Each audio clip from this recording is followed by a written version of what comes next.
Welcome in, everybody. In this week's BA's baseball recap, we are going to go over some of the contract extensions that have previously been signed. We're also going to go over torpedo bats. What are they? Are they legal? And then we're going to hop into some college baseball and go over the new top 10 rankings as well as some top performers. And then we're going to end it on some of my preseason picks for team winners, award winners, rookie of the years, that sort of thing. So let's get into it. All right, the four contracts that we're going to go over are Cal Raleigh, Jackson Merrill, Ketel Marte, and Christian Campbell. So initially, the Cal Raleigh deal, 6 years, $105 million. It's going to cover 3 of his arbitration years that are left, so 3 years of team control. Then it's going to eat 3 years of his free agency as well, and then there's one conditional mutual option. The money's not outrageous. I'm not really a big fan of this. I don't think Cal Raleigh's like that big of a stud, and I'm also worried about catchers and as they age and their knees kind of give and their legs fall apart. Because he's already 28 when he signed this deal. Now, I think they have Harry Ford, I believe, in their system for catchers. Maybe he's considered the catcher of the future. He is pretty athletic. If they end up using Raleigh as a DH, maybe that works out. I don't feel like they need to make this deal. So this one's kind of a head scratcher for me, but hey, good contract for Cal Raleigh. Now, number 2, Jackson Merrill, 9 years, $135 million. He's 21. He's played 1 year in the big league, so he's given up 5 years of team control and then 5 years of free agency with a club option in 2035. Now, this is an interesting deal to me because it's very similar to the Acuna deal. He played 1 year as well. I think he was 20 at the time. He signed an 8-year, $100 million deal, so it's like I think his AAV is like ended up being around like 17 mil a year, which is very team friendly. And if you're building a roster, you gotta find players like this that are willing to do this. But the interesting part about this too is, Merrill, as young as he is, after 9 years, he's still gonna hit free agency in like when he's 30 or 31.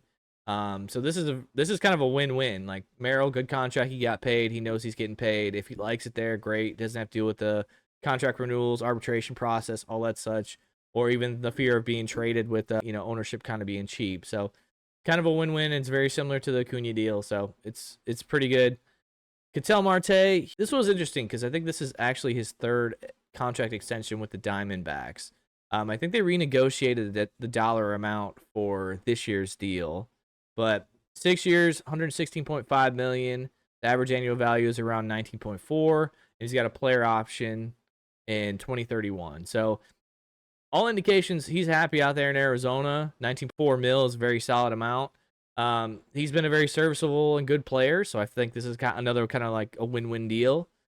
I know he's starting to get kind of in that back half of his career as well, so player option 2031, we'll see what happens. Now, the Christian Campbell deal, 8 years for $60 million. Yes, he's a rookie. He hasn't proven anything. So, okay, maybe you want to say, hey, players taking that guaranteed money. 6 years of team control is going to 2 years of his free agency, and then he's also got 2 years of club options in 2033 and 2034. Now, this deal to me is similar to the Jackson Chourio deal that the Brewers signed last year. Again, hadn't really proven anything, but Chourio, I believe, was a 1st-round draft pick, where Campbell, I believe, is a 4th-round draft pick. But, I mean, all indications are that he's the real deal. I think he was coming into this season ranked in at least the top 15, top 10 in most prospect databases. So I think Campbell kind of left money on the table, honestly. The Chourio deal, I believe, was 8 years for $80 million. Yes, a little bit higher profile, but, I mean, Campbell can play the infield and move to the outfield, where Chourio was just an outfielder. So I feel like Christian Campbell could have got more here. Now, some other contract extensions that we're not going to break down them all, but maybe went unnoticed. Zach Wheeler did go ahead and sign a contract extension with the Phillies, so they could be happy about that. Brandon Pfaadt also signed an extension with the Diamondbacks. Garrett Crochet, I believe most people heard that one. Again, another solid contract for the team, and Garrett also knows where he's going to play. Will Reagan signed a couple years. Christian Sanchez as well. Tanner Beebe, I think, signed a 5-year. And then Ronaldo Lopez, Justin Martinez, and Aaron Bummer all signed, I believe it was 2 or 3 years extensions as well. So, and then for the position players, I think we kind of heard about the Lawrence Butler and the Brent Rooker extensions. I know some of us, me specifically, kind of understand what the Athletics are doing because they need to get more money on the books for the luxury cap hits. We've kind of already talked about that in previous videos. Alejandro Kirk also signed an extension. I guess the Blue Jays see him as their catcher of the future. Jose Trevino, I'm a big fan of his defensively and calling games and whatever. He's not making a lot of money, but that was notable to me. Matt Chapman also signed an extension. That one I completely forgot about. Jose Altuve as well. I think he signed on another extra 3 years. And then Tommy Edman earlier in the offseason, I believe, signed it was a 4 or 5 year extension with the Dodgers. So those are some of the contract extensions that are notable that you don't have to worry about any of these players possibly being traded or being free agents in the next couple of years. All right, one of the hot topics in the first week of baseball was these things called torpedo bats. So the Yankees are basically the team that has made it popular, although there have been other players on other teams that have used this. They just hasn't really been as big of a deal. With the Yankees having so much home runs and success to start the season, I think that's kind of why it's been the talk of the town and so talked about amongst fans. What is it? Well, this is a torpedo bat right here in the photo. So as you can see, it's not really that like traditional bat layout. It's kind of more bulky. I don't want to say in the middle because it's a little bit lower, but it's just a disproportionate of using the weight that you can use. Now, people, oh, the Yankees are cheating. That's what they do. No, they haven't broken any laws. They did a lot of research. I think MIT or whatever got involved in this, and they wouldn't have wasted all this time and money in doing this study and in making these bats if there wasn't like positive research to indicate that this would help. So for players that tend to, I don't want to say get jammed, but don't tend to hit it off the end of the bat as much, it just kind of moves the sweet spot to a different location on the bat. And it's totally compliant with the rules. As you can see here, this is kind of like the top parts of the torpedo bat. So like the sweet spot is a little bit bigger or kind of closer towards the hands.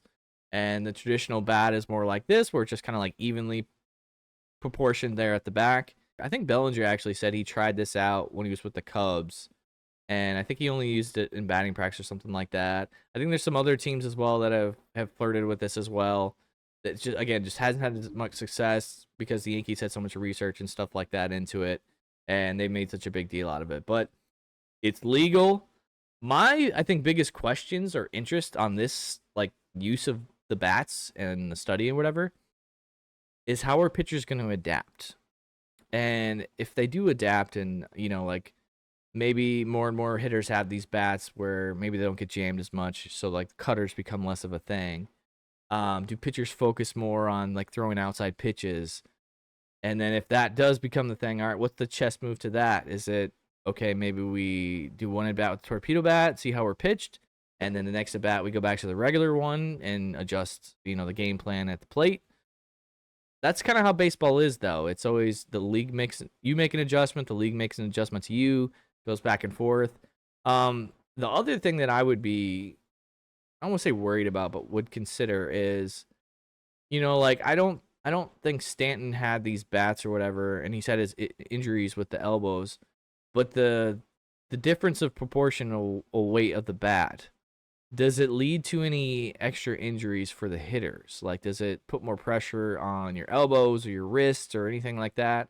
I think one of the hitters actually said since the weight is a little bit closer to the hands, they feel like their bat speed increases, which I'm for it because, the faster you're going to get more exit velo, you have more control, less whiffs, everything like that. So it seems with all the extra velocity and spin rates and technology that's gone in towards pitching, kind of nice that it's swinging the other way around with the bats and the hitting. So maybe we can cut down on some of these strikeouts and maybe even some of this max velo stuff for the pitchers. But it's going to be a yin and yang. We're going to have to see what happens with this. And again, this is kind of really like the first like year one of research while it's been implemented into the game. Other people I think have tried it, but I don't think they've done it for a full year. So we'll see what happens with this, but it's going to be a story to look out for the rest of the year and probably the next couple of years.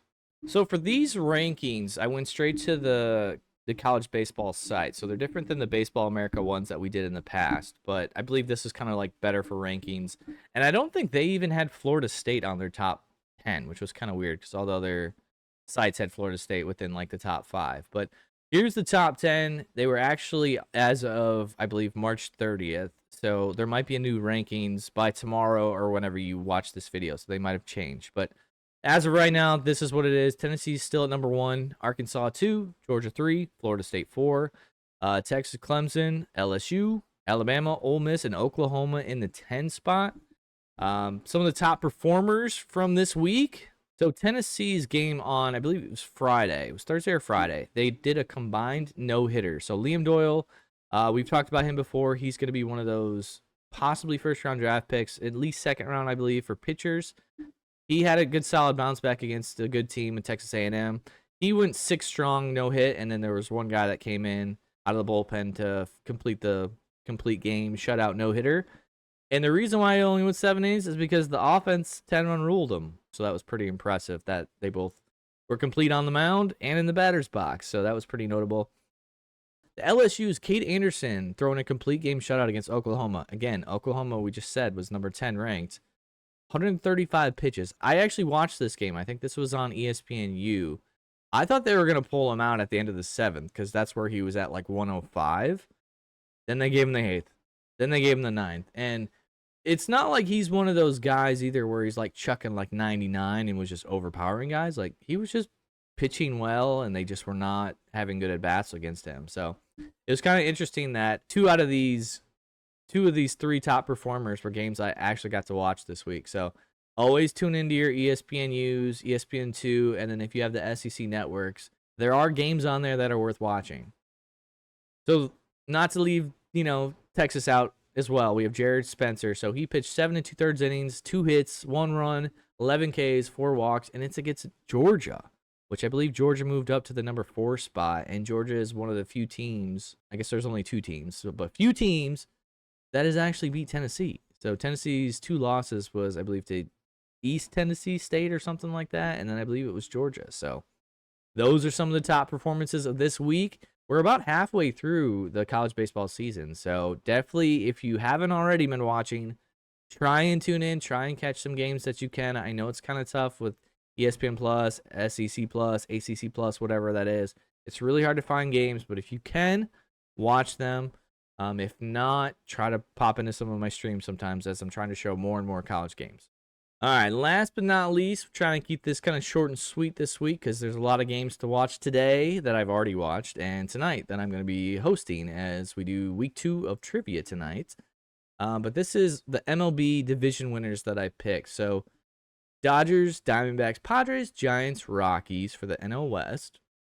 Then I have the Cubs, Brewers, Cardinals, Reds, Pirates for the NL Central. And then the NL East, we have Mets, Braves, Phillies, Nationals, and Marlins. Initially kind of looking at this now, yes, the Braves are off to a terrible start. I believe they're 1-7. But I still have faith in them. I think as soon as they get the offense going, they'll probably get hot and they'll be fine. There hasn't really been that like major injury that has happened yet to change everything. Like an Acuna or whatever hasn't come down or anything like that. I know the Rockies just called up Chase Dollander today, so maybe that gives them a little bit of a boost, but to me, they're still a bottom 5 team. All right, so if we move on to the AL West, Astros, Rangers, Mariners, Angels, and Athletics. So if you caught my Red Couch episode with Rich, the Astros and the Rangers have me tied in knots because I don't know which one's going to actually take hold of this division. They both have kind of areas that I'm curious to see what happens. The Rangers with their pitching, Astros with some of their hitting in their outfield, which I did not expect them to call up Cam Smith to start on opening day. So that's going to affect, as you'll see shortly, my rookies picks, but we'll talk about that then. AL Central, Tigers, Guardians, Royals, Twins, White Sox. So I know when we discussed these on the couch, the red couch, the Twins and the Tigers, we had flipped, but I believe in the Tigers. I think they're going to take the next step forward. I like their pitching. Joe I feel like is a stud, and he's going to do wonders this year. They also brought back Flaherty, so I have them there. And then the AL East, I don't know if I want to say few, but going into the season, I feel like everyone left the Yankees on top, even with all their injuries to pitching. But to me, pitching depth is like one of the biggest things. So I bumped them down, readjusted. So I have the Red Sox, Yankees, Orioles, Rays, and Blue Jays. So those are my division picks. I think at the end of the day, when we broke down the postseason, I ended up having the Dodgers beat the Red Sox in the World Series. So I'm on tape, I'm on record, not only on here, but in the other podcast episode on Twitch. All right, here's my all rookies team. So catchers are always super tough because most of them are not like the complete package, or they just don't get the opportunities. So this year, with the injury to Murphy on the Braves, Baldwin actually has gotten a chance, so that's why he fit into the catcher's role. First base, there's not really many guys there that were either MLB ready or were probably flirting with an opportunity if they were just one injury away. So I actually went with Bryce Eldridge on the Giants. I just think he's performed. The Giants don't really have like one guy that's blocking him at first base. And I guess the other person to consider would be Jack Caglione on the Royals.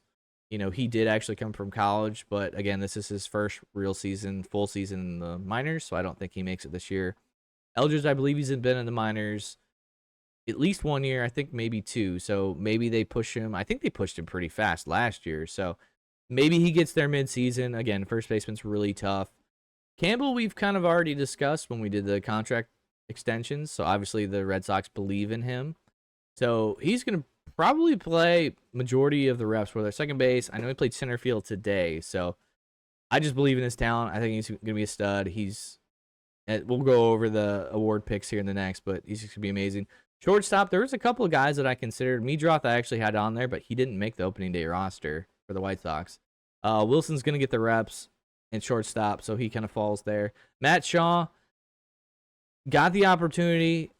Defensively, he reminds me of Bregman. I just kind of believe in his talent. I think he'll do well. I had Dominguez out and left, Chase DeLauder in center because there's not really, from kind of what I remembered going through, not a lot of guys that are going to have that are either eligible at center field or going to have the opportunities in center field. So I kind of threw DeLauder up there. Maybe he gets called up by like May, maybe June, not sure. Dylan Cruz is supposed to start the season in right field for the Nationals. He's probably going to get a long leash, and they're just going to let him play. They're not really competing for anything. They're just kind of developing at this point. So got Dylan Cruz. And then the name I would like to add to the honorable mentions would be Cam Smith, because I didn't think the Astros would already put him on their major league roster since they just traded for him a couple months ago, and he was just drafted last year. But starting that theme of players drafted last year getting the push up to the big leagues, so he'll be in my honorable mention, as well as Christian Moore and the Angels. I think the Angels will give Moncada a little bit of a leash, but if he doesn't perform, they'll probably just cut him. They signed him to a 1-year deal, and then whether Renfroe gets hurt or they cut Moncada, Moore's going to get a chance. And then for the DH, I put Kobe Mayo. The Orioles have hitters. I feel like he's like one major injury away from getting called up. He's basically proven all he's needed to prove in the minors, so put him in the DH spot. Roki Sasaki, we know plenty of him. He has struggled with his command, but he's still got electric stuff. So if he can get that figured out, he'll be up there. Jackson Jobe, one of the few guys I think has like 3 or 4 60-rated pitching. He's going to be a stud. Keep an eye out for him. Bubba Chandler didn't make the opening day roster. Looks like the Pirates want to have another season where they fail and get their player incentive pick. So I still expect him to be called up by May or June. Again, I think it'll be an injury away, and Chandler will be the first pitcher that gets called up. But those are the all rookie teams that I'm selecting. Previous years, I feel like I've done pretty well. Like the ones that I've missed on have basically just been like they just didn't get called up. Not that they sucked. All right, here's my award winner. So I know it's always tough. Certain players, like back in the day, Trout, it was like, well, this is Trout's award to lose. It's kind of the same thing with Ohtani. So you got to put Ohtani one. I didn't realize Acuna was not going to be back as soon. So I kind of feel bad about that one. But either way, I had Acuna 2, Betts 3, Soto 4, Tucker 5. And then the AL side I had Bobby Witt first. I think he's going to have like a 40-40 season. He's going to go off. Judge 2, Alvarez 3, Henderson 4, and Semien 5. I just think the Rangers are going to have a very deep and complete lineup, and Semien's going to be the guy leading off, and might have something crazy like 30 home runs, 30 stolen bases, and 100 RBIs in the leadoff spot. Cy Young, Paul Skeens, Zach Wheeler, those are pretty safe picks. Blake Snell on the Dodgers, he's going to rack them up. Ohtani, when he does come back, he'll be good and put up great numbers, but, missing the first couple of months is going to hurt him on that. And then I put Imanaga on there as well. I just believe he had a really solid first season that people kind of sleep on. And year 2, I think, is going to be even better. And I think the Cubs infield is very solid defensively, so that's going to help him out as well. AL Cy Young, I know it's super hard to get back-to-back awards, but I believe in Tarek Skubal. So I got him 1. Logan Gilbert is an absolute beast that people are not talking about. So I have him number 2. Derek Roche 3, Hunter Brown 4, and Jacob deGrom with the bounce back, number 5 spot for the Cy Young. And then the NL Rookie of the Year. So Sasaki, Cruz, Shaw, Jordan Lawler, and Bubba Chandler. So a lot of this isn't necessarily like who's the best. It's just the combination of who's going to get the reps, who's going to get the playing time. So that's kind of why it fell how it fell, because you knew Sasaki was going to start the year. You knew Cruz was as well. Shaw was named as well.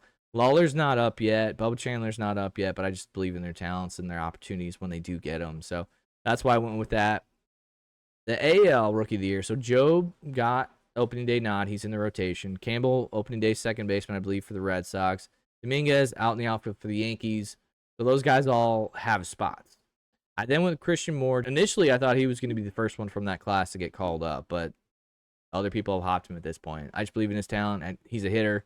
You can find a place for him defensively. I mean, he even played some outfield in college, so they'll find a spot for him. It's the Angels. They love to push their prospects. And then I put Kumar Rocker because he was pitched a little bit last year. He did okay, but he didn't play enough to lose his rookie eligibility status. And I always believe those are the best players, the ones that get their brief taste at the end of the year, and then they can go in and have a proper offseason plan. Like, okay, I did this well, this I struggled with, and then boom, that full rookie year, they just take off. So we got Kumar Rocker, number 5 for the AL Rookie of the Year. And that's all I got for you this week. Trying to keep it short and sweet, keep you up to date. There's a lot of games going on, plenty of teams to get excited for, plenty of teams that even if they are struggling, Elisa Rise started off the season hitting like 0 for 16, and now he's caught fire again this last couple of games. It's not quite the part where you need to overreact yet. Let's get at least until May before we can start going, is this for real? Is this not for real? That sort of thing. So we got a couple more weeks. We'll see what happens. There's always things that are popping up. So stay tuned. 2 weeks. We'll go over the next stuff in BA's Baseball Recap.